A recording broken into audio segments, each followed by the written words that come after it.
Behind every door here lies a world from another dimension. In order to expand resources, the government sent our exploration team to survey these alternate worlds. We tied ourselves together with safety ropes around our waists, so that in case of an emergency, the base could pull us back. The environment here is completely different from Earth. The thermometer showed the temperature reached a staggering 60 to C. The gravity was similar to that of Earth. Suddenly, a large number of unknown creatures appeared from the grass crawling towards us. Before we could even get a clear look at them, they launched a fierce attack. Though these creatures appeared cute, they were extremely aggressive. They were used to fighting in groups. My team members were attacked one by one. It seemed like we were about to be overwhelmed. I immediately ordered the people back at the base to pull the safety ropes.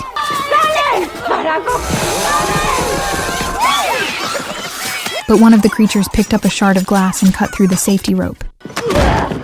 They also shut the door leading to the different dimensional space. At that moment, I stood up, grabbed my weapon, and began shooting at the creatures. Though their defense wasn't strong, there were just so many of them. It was nearly impossible to resist when they focused their fire on us. One of my teammates had his helmet pierced. His face was mangled and covered in blood from their bites. At the crucial moment, the people back at the base finally managed to pry open the main door. I immediately led my injured teammates back to the base. The others quickly came to assist. While closing the door, they also wiped out all the creatures we had brought with us. The teammate who had been bitten was convulsing violently. Soon he stopped breathing. Mierda!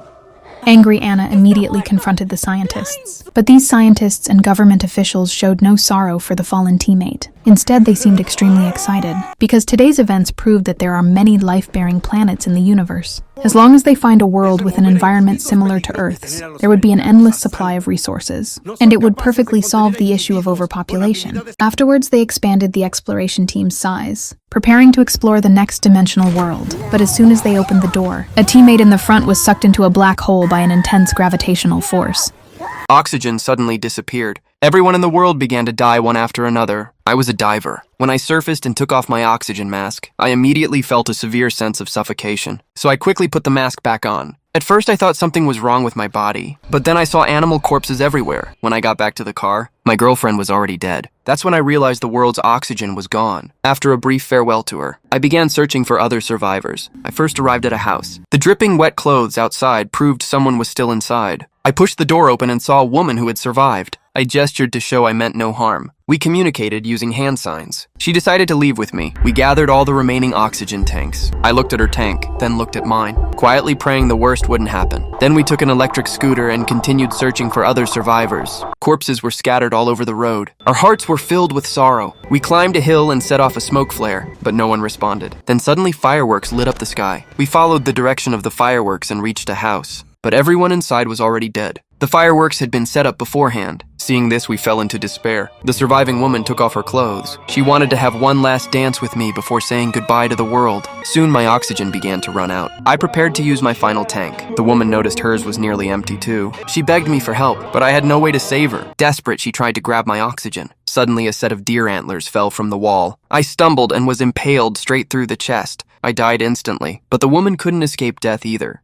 This was an alien giant recently captured by humans. The military locked it in a huge metal box and transported it to a secret base 100 meters underground. We planned to dissect the alien and study its advanced extraterrestrial technology. But as we began our research, we made a horrifying discovery. The alien was actually composed of countless nanobots. The alloy drill we had just removed from it showed clear signs of the nanobots gnawing at the drill. They exhibited astonishing reproduction abilities, capable of dividing and reproducing in just a few seconds. The tough alloy drill seemed fragile in front of these creatures. The scientists were shocked by what they saw. One of them tried to flee immediately, but I stopped him because I noticed his protective suit had already been corroded by the nanobots. If I let him go, it could bring unimaginable disaster to the world. The scientist screamed in terror, but I could only helplessly watch him. In less than a minute, the scientist was completely consumed by the nanobots. Soon, the steel cables holding the alien giant began to corrode, and cracks appeared on the bulletproof glass. It wouldn't be long before the glass shattered. The danger was imminent. I quickly pressed the emergency button and flames erupted throughout the laboratory. I could only hope that this would completely destroy the nanobots. But when the flames subsided, I was shocked to find that the alien giant had suffered no damage at all. I was stunned and despairing after witnessing this. Then the alien giant slowly raised its hands, and its body broke down into countless nanobots that attacked us. I immediately tried to open the control room door, but it was already too late.